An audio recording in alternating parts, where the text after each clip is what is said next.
been 6 weeks since my first sighting of the wicked old hag. Woke up in the middle of the night and went to roll over, but my entire body was paralyzed. I laid there, scared and helpless, contemplating my predicament when I became aware of a presence in the room with me.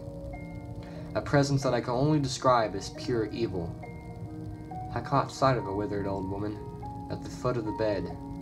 Her tall, hunched frame was draped in a long, dirty gown, and wisps of filthy white hair hung from a balding scalp.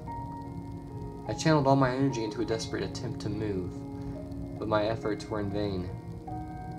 It felt as though I was being pinned to the bed by an invisible force, and I tried to scream out for help, but my words came out as jumbled whimpers. I could feel her claw-like hands on my legs and my arms as she crawled her way up my rigid body. A crooked smile revealed rotten teeth, and her bloodshot eyes were callous and calculating as she stared directly at me. Suddenly I bolted upright in bed. I could move again, and the room around me was empty. It was just a bad dream, I concluded. I took a few minutes to catch my breath and settled back to sleep. A couple of weeks later, I met an old friend for a drink, and a point in our conversation reminded me of my dream. I had a scary case of sleep paralysis a week ago, I told him. Really? Did you see the old hag? My friend replied. An icy chill ran over my body. I hadn't told anyone about the dream, and there was no way he could have known what I had seen. How the hell do you know that? I asked with disbelief, my voice quivering. I read about it some time ago, he explained, startled by my reaction. A phenomenon known as an Old Hag syndrome, where sufferers of sleep paralysis are visited by an entity, often in the form of an old hag.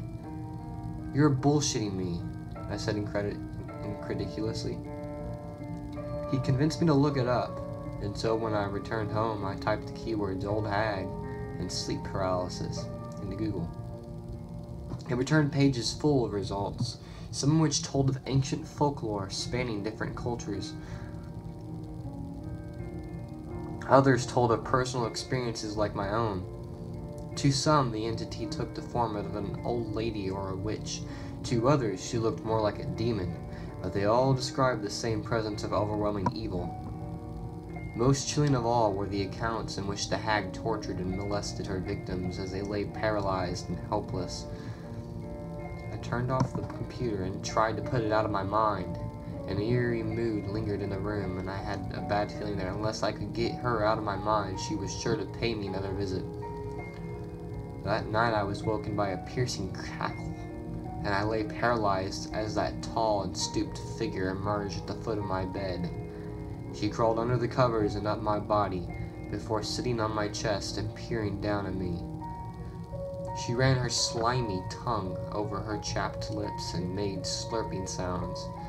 What transpired after that I cannot bring myself to talk about. I've spent subsequent days browsing forums for answers for a way out. I'm neither religious nor superstitious, and I don't believe anything considered supernatural, but scientific resources offer no rational explanation for what I've been experiencing. Just speculation and skepticism. In some cultures, it is believed to be a demonic curse, and the entity is brought to life through the power of suggestion. Most victims recall some kind of trigger that worked its way into their subconscious, such as a painting or a friend sharing their personal experience. I've been telling myself, don't think of the old hag, but as we all know, the harder you try not to think of something, the more the thought persists. The visions grew more vivid and traumatizing the more I think of her. Some nights she violates me in unspeakable ways, and I wake with bruises, scratches, and bite marks over my body. Other nights I hear her ragged breathing in my ear, and I find her laying next to me, grinning and gurgling. But I think I've learned a way to be rid of these visions once and for all. I must plant the thought into the mind of someone else and distract the old hag with a fresh victim. As selfish and cruel as I am to pass this curse on to someone else, I just can't bear it anymore. Dear reader, whoever you are, please forgive me.